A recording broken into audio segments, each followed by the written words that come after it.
Alors, Samuel Bilon, vous me disiez cette semaine que vous n'êtes pas d'accord pour l'organisation des élections régionales.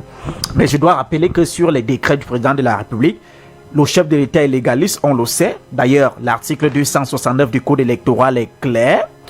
L'État prend en charge les frais des afférents à la participation, les frais afférents autant pour moi à la participation des membres des collèges électoraux au scrutin suivant les modalités prévues par voie réglementaire. Je rappelle également l'article 246 alinéa 2, le nombre, la proportion par catégorie, le régime des indemnités des conseillers régionaux font partie d'une loi spécifique, ce qui a été fait par le président de la République cette semaine. Donc il y a l'égalité. Maintenant, je vous rappelle, Samuel Bilon, cette déclaration de M. Georges Langa au BAM, nous étions en mars 2019, Monsieur le ministre de la décentralisation et du développement local qui allait défendre la modification partielle du code électoral à travers ces articles 250, 257 et 249 qui précisaient devant la commission des lois constitutionnelles que, effectivement, la répartition égalité, l'option égalité était une bonne option parce que selon lui, toutes les régions ont la même importance et exercent les mêmes compétences. Vous êtes toujours d'accord? À l'heure où nous partons là, c'est bon? Non, écoutez, bon, pour être précis, je ne peux pas... Rien à voir, il n'y a pas de problème sur la répartition, a-t-il dit? Non, écoutez, pour être précis, je ne peux pas dire que je ne suis pas d'accord parce que je n'ai pas à être d'accord de ce que le président décide de faire ou non. J'ai dit que les élections étaient inopportunes. Je pense que nous sommes dans une situation difficile aujourd'hui. Maintenant que le vin est tiré, on doit le boire, non, Samuel Bilon?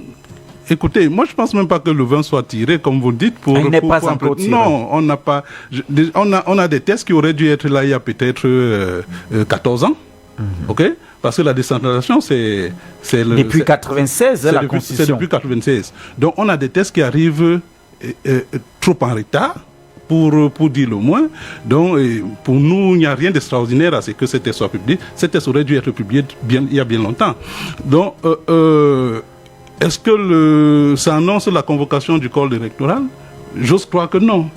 J'ose croire que non. Parce qu'en fait, on voit exactement la situation difficile dans laquelle le pays est.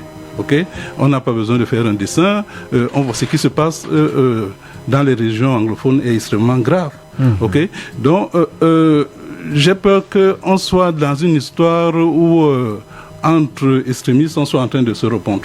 Okay? Donc, nous pensons qu'il n'est pas opportun d'organiser les élections, ces élections aujourd'hui. Et comme il n'était d'ailleurs pas opportun d'organiser les élections législatives et municipales. Mais ça a été fait. Donc, j'ai dit tout à l'heure que notre devise c'était unité, liberté et démocratie. Unité, c'est la démocratie. Liberté, c'est la démocratie. On ne fait pas la démocratie avec des animaux, non. Il n'y a plus personne dans ces zones-là aujourd'hui, tout le monde a fui. Mais vous n'avez pas vu le gouvernement, à travers M. Poulatanga, convaincre les chefs traditionnels de rentrer au village pour les élections régionales? Vous ne les avez pas vus à la télé? Essayez de convaincre, bien convaincre.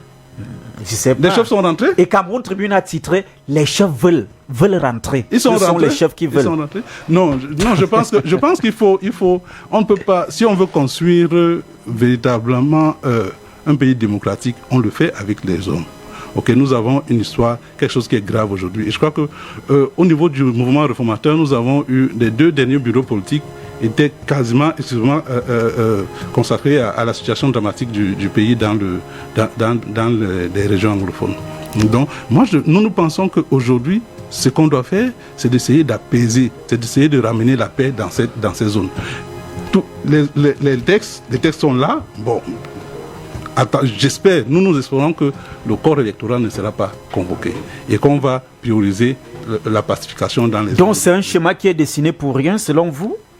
Cette répartition-là et même donc ces 2 décrets, c'est pour rien? Ça n'annonce pas les couleurs? Je me répète peut-être, cette répartition, elle aurait dû être là depuis. Ah d'accord. Vous souhaitez qu'il n'y ait pas convocation du corps électoral? Non, ça veut dire que la répartition, elle apporte rien de nouveau. Elle aurait dû être là depuis. À partir du moment où on a pris l'option de la décentralisation, ok, cette répartition aurait dû être là depuis. Donc, est-ce que le président va aller jusqu'à convoquer le corps électoral? Je me pose la question. Moi, je lui dis de ne pas le faire. D'accord. Alors, et ce que vous dites là, à votre chute, concerne le MRC